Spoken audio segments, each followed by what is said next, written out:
story was we always wanted to add to our family.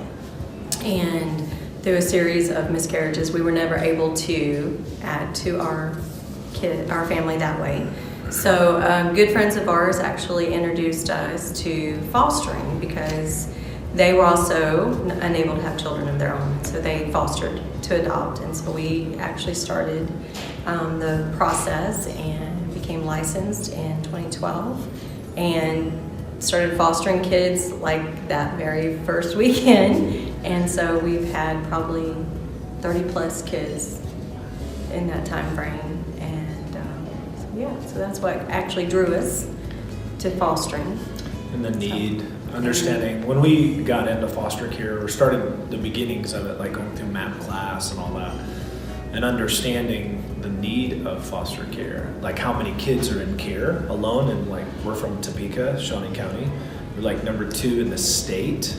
And so with that, that was also a big thing that kind of charged us even more about the need that's there. There are so many kids that need homes, and so we wanted to help make a difference. Just recently, our very first placements, which were siblings, girls, they came to us at the age of 4 and 7. They are now 11 and 14, and their parents actually have just started coming to our church and got married. They never had gotten married.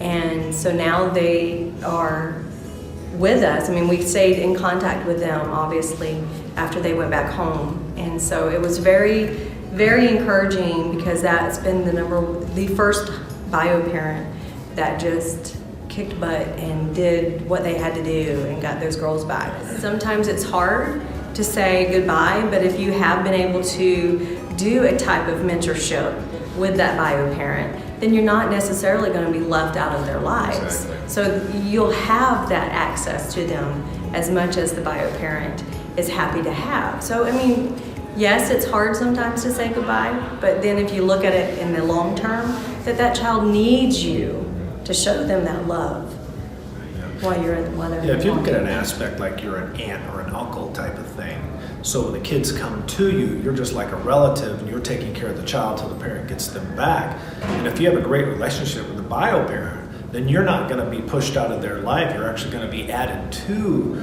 their life, you know. And so the birthday parties and Christmases and holidays and all of that stuff, or just getting them for the weekend, you know, you get kids. Do respite for the do respite for the bio parents. Like, hey, you know, we've had your kids, you know, and so you guys want to get away for the weekend? We'll take the kids for the weekend. So that works.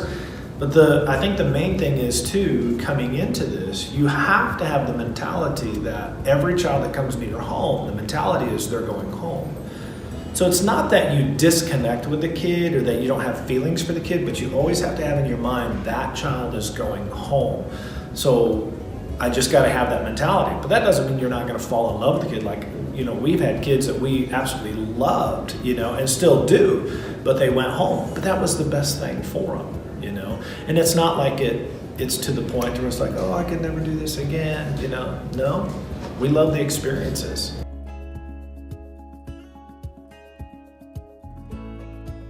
It's experiencing things. It's experiencing a hug from a little child that embraces you, and you know it's authentic, and they are loving on you because you're loving on them. It's just everyday different life experiences. Seeing them meet their milestones. Yeah, and the second thing is that we all have purpose.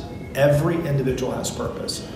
And to know that you are fulfilling a purpose when you're helping a child, like she just said a moment ago, the milestones, and you see a child transform or you see a child grow and change, you're like, not to be boastful or prideful, it's none of that, it's just you have that sense of purpose. I helped in that, I did something, and I'm, you know, helped in that happening. And so I think for every adult, for every parent, you fulfill a purpose that's been, I think that's in your life that you're able to do, and it's fulfilling.